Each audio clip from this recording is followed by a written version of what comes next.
안녕하세요. 노마드 정변입니다.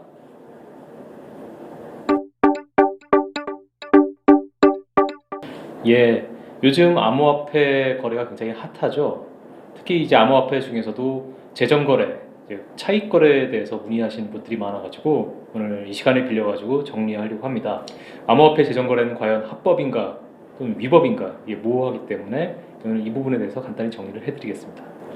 먼저 오늘 내용의 이해를 돕기 위해서 사례를 하나 들어드리겠습니다. 한국에 있는 A라는 사람이 있어요. 이 사람이 미국에 있는 A라는 이제 암호화폐 거래소에서 암호화폐 100만 달러어치를 사고 싶다고 합니다.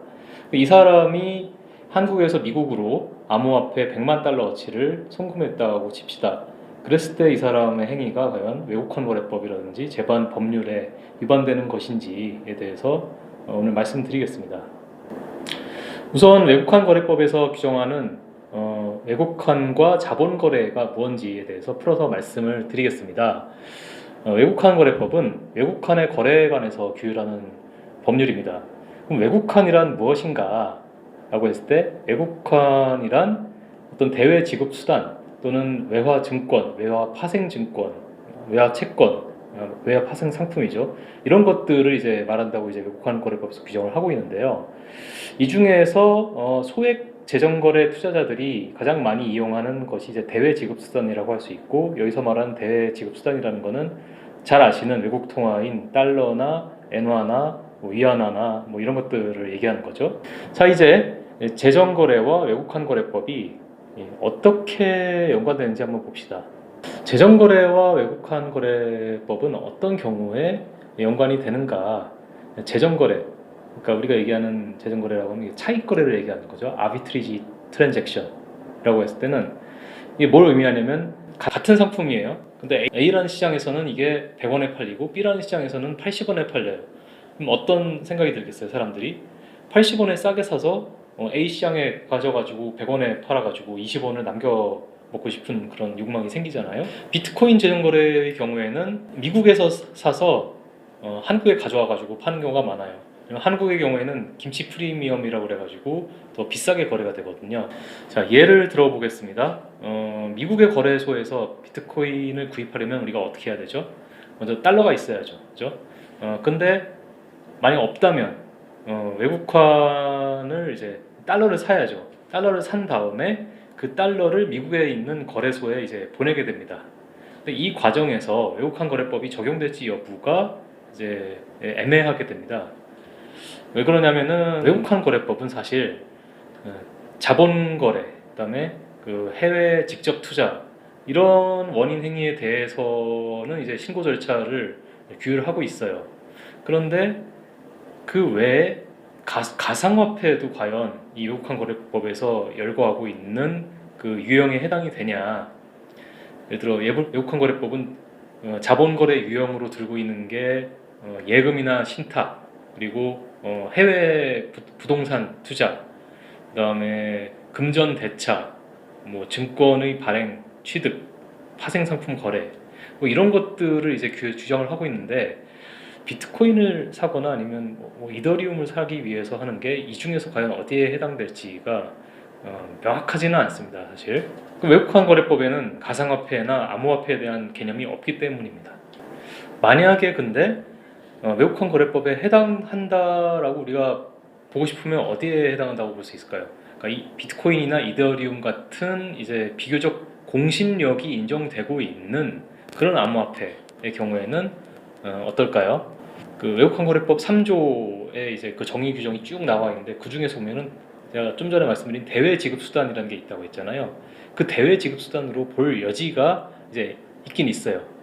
하지만 여기서 제 개인 의견이긴 한데 이렇게 비트코인이나 이더리움이나 하는 이런 유명한 암호화폐 같은 경우가 아닌 정말 알려지지 않은 암호화폐, 그리고 이게 과연 제대로 다른 것과 교환이 될지 여부가 불확실한 토큰 이런 등등 그런 것들도 이 외국환 거래법에서 얘기하고 있는 대지급 수단에 해당한다고 우리가 볼 수 있을까라는 건 상당히 애매한 부분이고 분명히 다툼의 소지는 있다고 봅니다.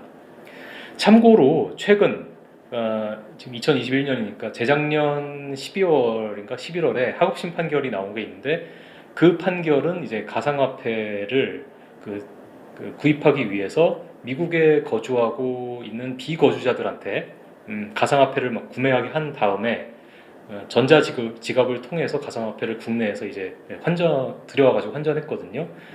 이 사건에서 법원은 그 암호화폐, 가상화폐가 대외지급 수단이라는 전제에서 판결을 내린 바가 있어가지고 상급심의 판결이 주목된다고 할 수 있습니다. 한편 그 외국환거래법은 기획재정부 장관이 정해서 고시하는 금액 미만의 소액 자본거래에 대해서는 신고를 꼭 하지 않아도 된다고 이제 규정을 하고 있어요. 신고 의무에서 제외를 하고 있죠. 그리고 기획재정부 장관의 고시인 외국환 거래 규정에 따르면은 연간 누계 금액이 미화로 5만 불 이내인 경우와 거래 건당 지급 금액이 이제 5천 불 미만인 경우에는 이제 신고를 요하지 않는다고 이게 쭉 규정을 하고 있습니다. 그래서 암호화폐 재정 거래를 하고 싶은 분들은 이렇게 외국환 거래 규정에서 정하고 있는 금액의 선을 지키면서 이제 하시려고들 해요. 앞에서 말씀드린 것처럼 외국 거래소에서 암호화폐를 구입하기 위해서 한국에서 뭐 미국 같은 데로 외화를 송금하는 것 그 자체를 이제 규율하기는 이제 쉽지 않다고 봐요. 이게 외국환 거래 규정에서 정한 선을 지킨다고 했을 때 그런 것까지 미신고 자본 거래로 의율하기는 어렵다고 이제 봅니다. 문제는 자본 거래의 규모가 크고 그리고 이 횟수가 낮아서 외국환 거래법에서 규정하고 있는 신고의 예외에 해당하지 않는 경우, 이런 경우에 이제 문제가 됩니다. 요즘 외국환 거래법에서의 그 규정 신고 의무를 회피하기 위해서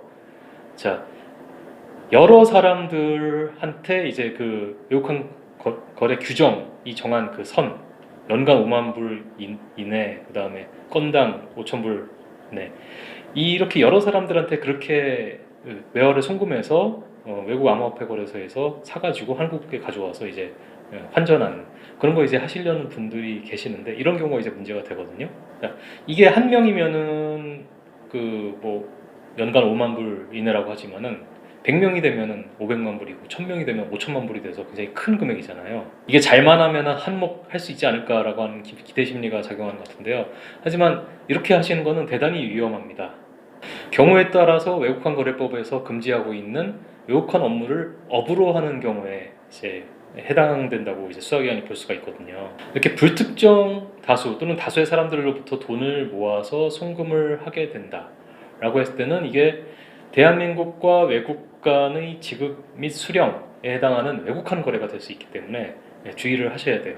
외국환 거래법에 따르면 외국환 업무를 업으로 하시려고 하는 사람들에게는 대통령령으로 정한 바에 따라서 그 외국환 업무를 하기 위해서 필요한 여러 가지 자본, 시설, 전문 인력 이런 걸 이제 갖춰가지고 미리 기획재정부 장관한테 이렇게 등록하도록 하고 있거든요. 근래 이제 암호화폐 재정 거래를 이렇게 하시고 싶은 분들은 그렇게 등록해서 하시려는 분들이 아니시죠.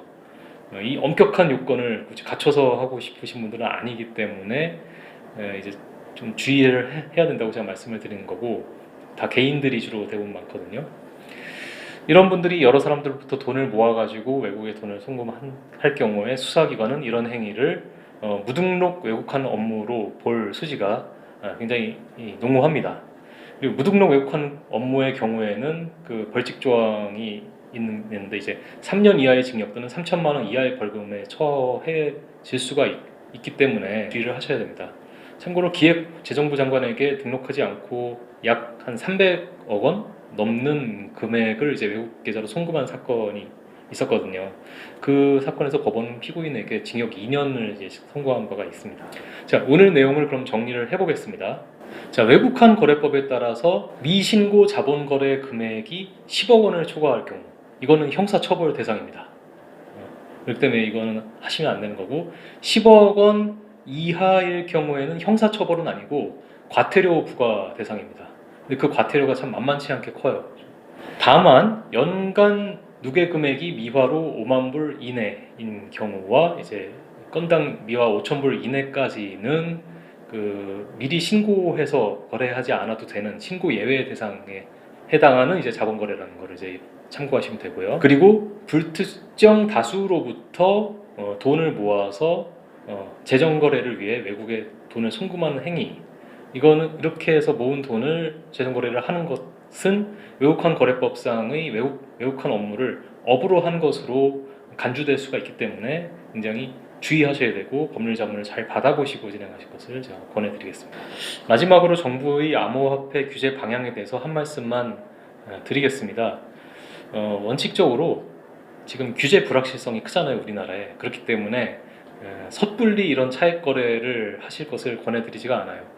증빙 서류나 신고가 불필요한 5,000달러 이하로 돈을 쪼개서 송금을 한다 하더라도 이게 연간 누계 금액이 5만 달러를 넘게 될 경우에는 그래서 일부러 분할 송금한 걸로 인정될 경우에는 이제 미신고 자본 거래로 의율돼 가지고 과태료를 부과받으실 수 있기 때문에 그렇거든요. 암호화폐를 그 제도권으로 편입하는 걸 금지하는 정부의 기조가 과연 올바른 건지 그것도 의문입니다. 정부는 암호화폐를 이제 폰지 사기, 이른바 뭐 다단계 사기처럼 취급을 해가지고 전면적으로 금지하려고 하고 제도권으로 들이지 않으려고 하는데, 다만 이제 국제 자금 세탁 방지 기구 있죠, FAFT.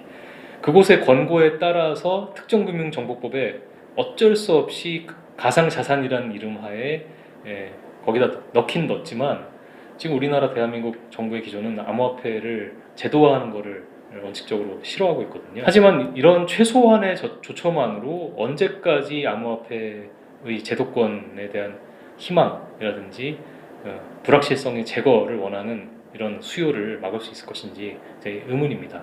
정부의 전향적인 태도가 필요한 때라고 생각합니다. 이상 오늘 영상을 마치겠고요.